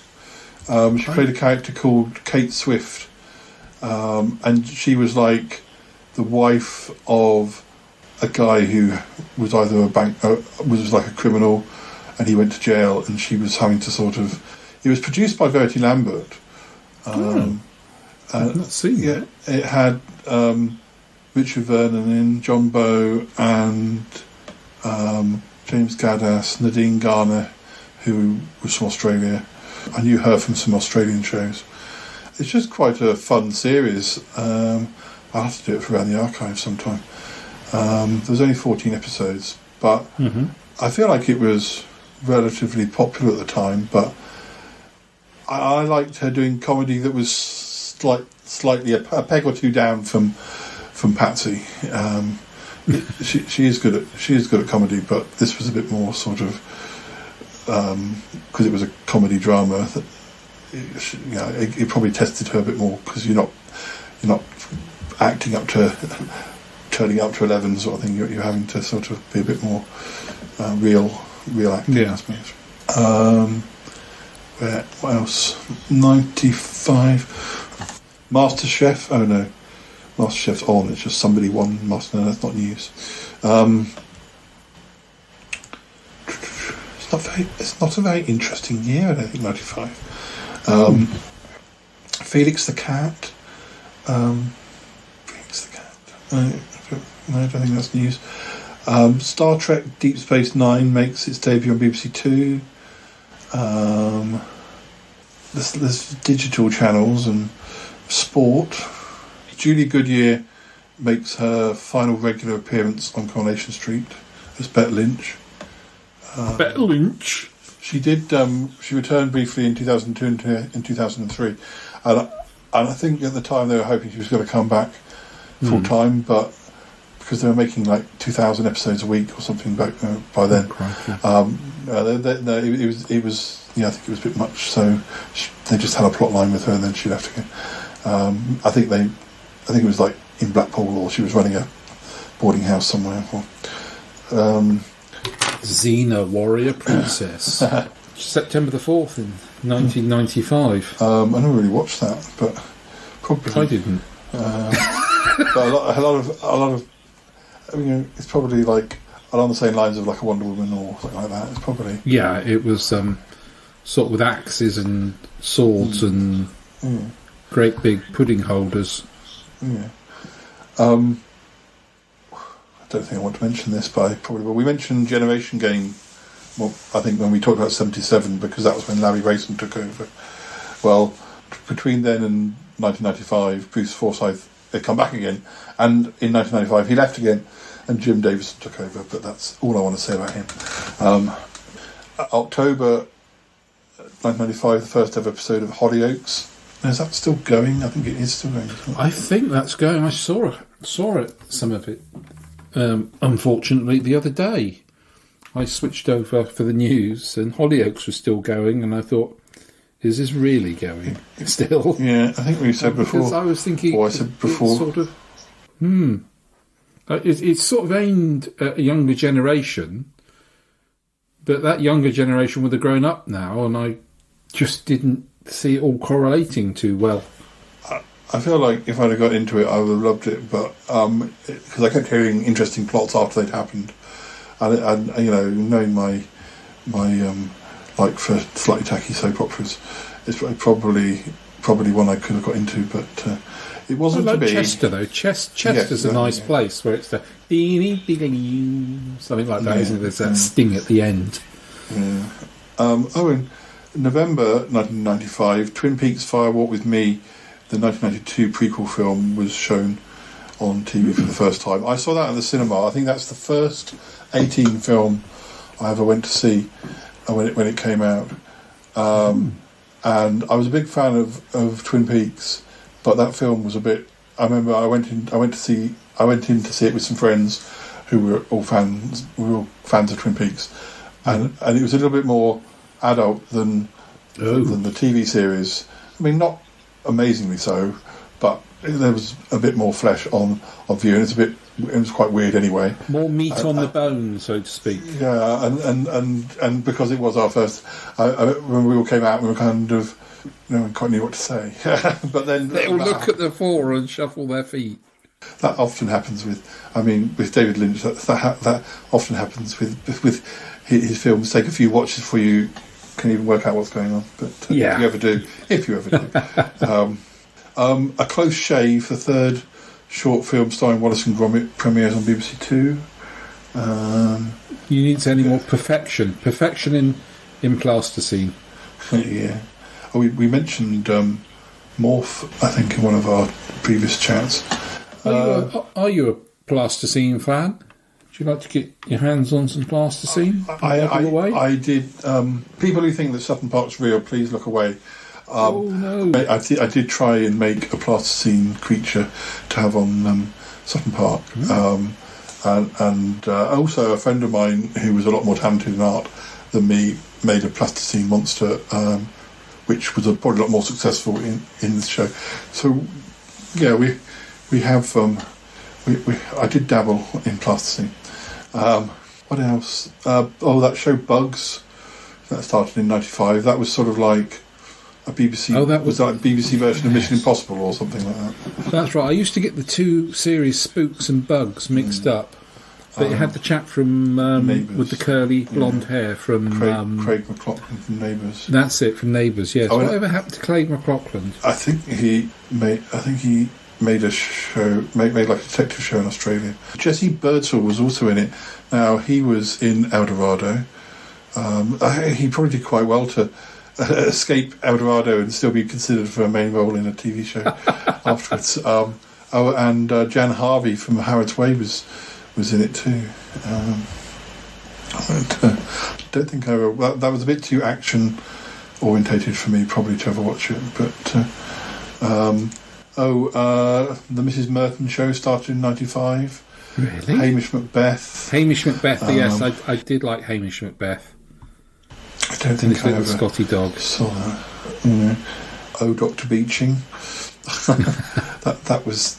It wasn't connected to Heidi High, but it was the same cast, wasn't it? Yeah, something like that. Based but about trains.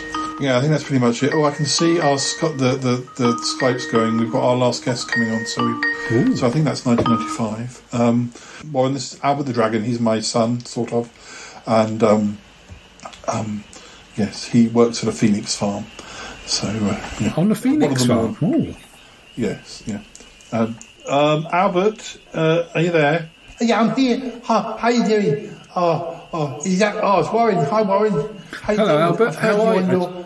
I'm all right. I've heard you on your show and other shows, and I feel like I know you already. Oh, that's very kind of you. Thank you. Thank you very much. I hatched out of an egg, by the way, once. That's how I came to be. And now I look after things that hatch from eggs as well, phoenixes.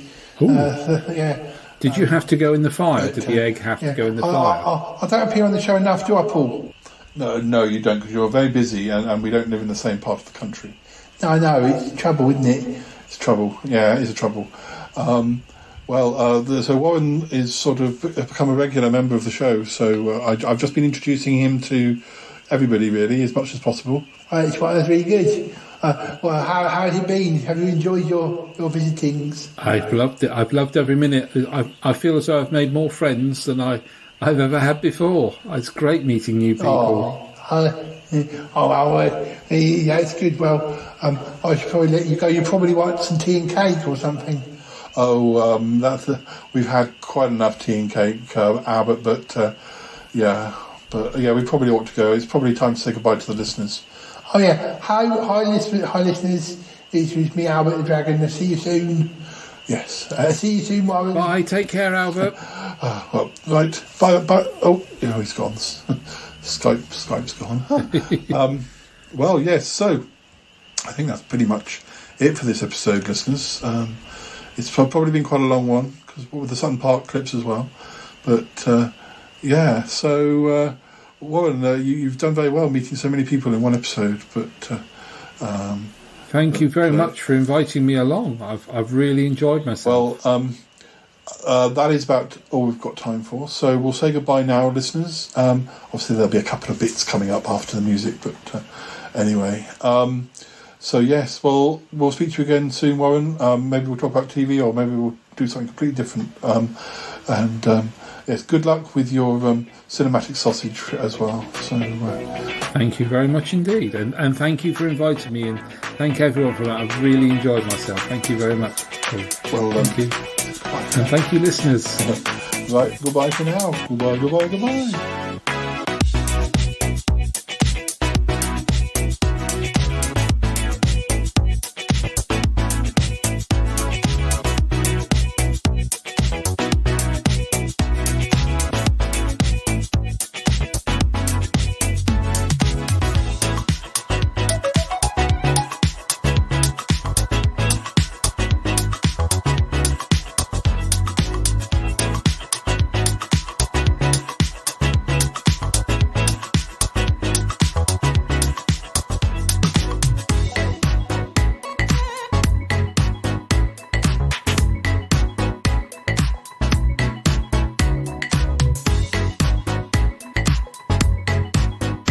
Well, Warren, you've had a busy show. You've done very well, I think.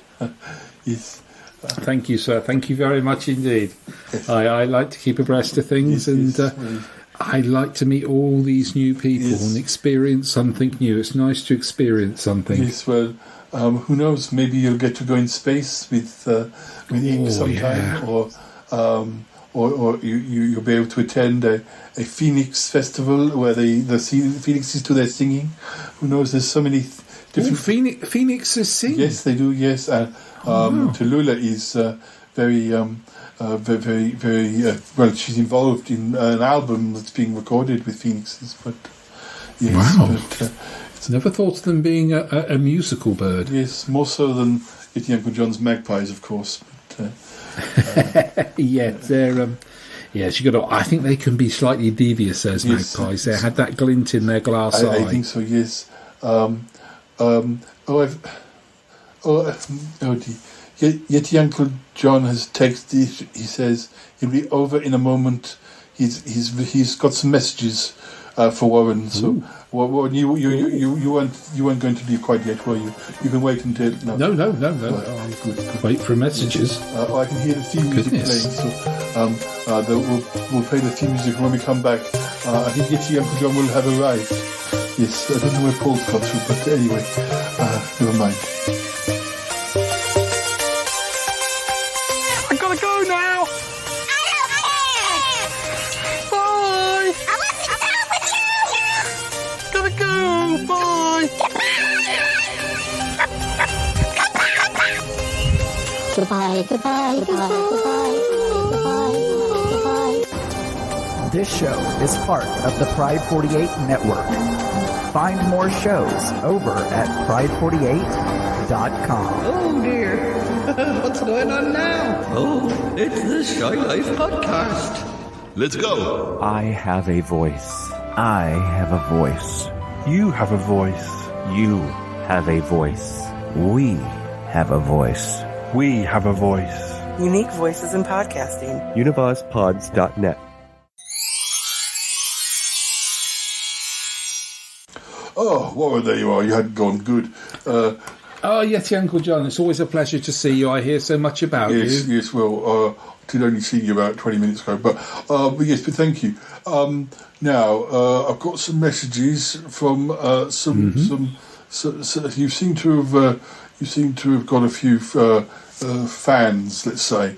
I've got fans. This is a message I received. First one is from Bettina. She says, "Do you have Warren's phone number?" I don't know what she means by that. She obviously wants you for I don't know, some consultation. Maybe for her garden party. She's got a garden party coming on. Maybe she wants you to serve cocktails or something. Perhaps she does. Like, yes. Partial to a cocktail. Yes, she is married, by the way. But I also have another message from Tallulah Twinklehorns. She says, "Do you have Warren's phone number?" Now, Tallulah is a single lady. I can vouch for her. I can vouch for her cooking skills. So, do I give either of those ladies your phone number, or well, I'll let you decide. Maybe I should give you anyway. Yes, Uncle John. I think you shouldn't embarrass poor Warren by putting him on the spot like this. But yes, well, it's nice that Bettina and Tallulah were so enamoured by meeting Warren. Oh, just a minute, I've got a text now. It says, it's from Ick. It says, "Do you have Warren's phone number?" This is ridiculous. Give Ick my number. I liked his spaceship. Right. It was cavernous. You liked his tentacles. I did. Oh dear, they were firm and moist. Oh dear, oh dear. Oh, the phone's got. Who's this?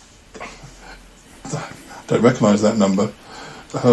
It says, "Do you have Warren's phone number?" Look, this one is anonymous. I think we should stop this. I think what the problem is, they think I'm directory inquiries. Yeah, I think so.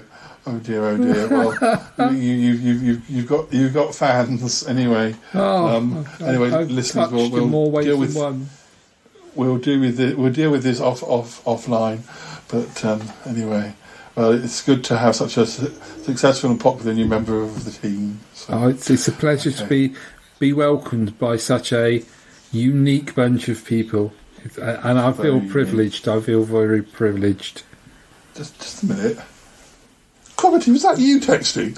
No, I did not text. I did not text. Cromitty's gone crimson. Oh dear. I wouldn't mind your phone number, Warren, for purposes of archiving and things. You may need me to contact any. I got to go now. Goodbye. Oh dear, oh dear. Oh dear. I'm so sorry. Anyway, right. Goodbye, listeners. Goodbye, everyone. Bye. Listeners, can we have your phone numbers? I don't know. Let's go. Let's just go. Oh dear.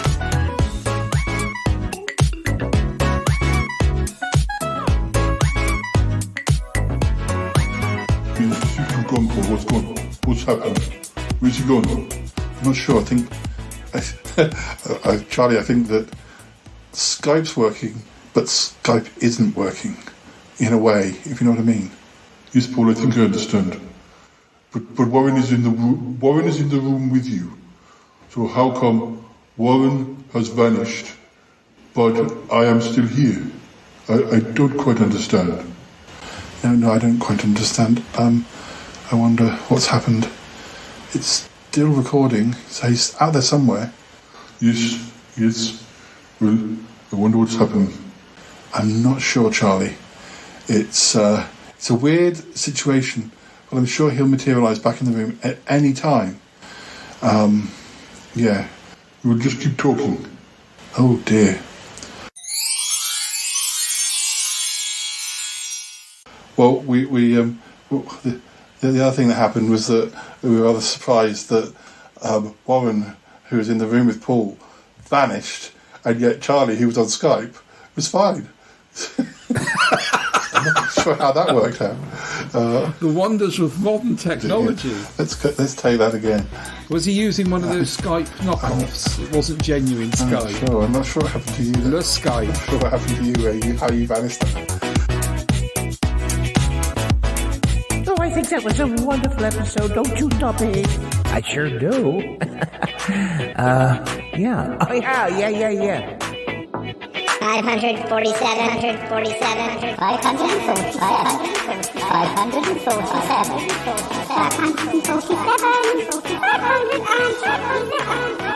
547. Oh, kitty. Purr, kitty. Oh, I love Dee Dee. 547. 547.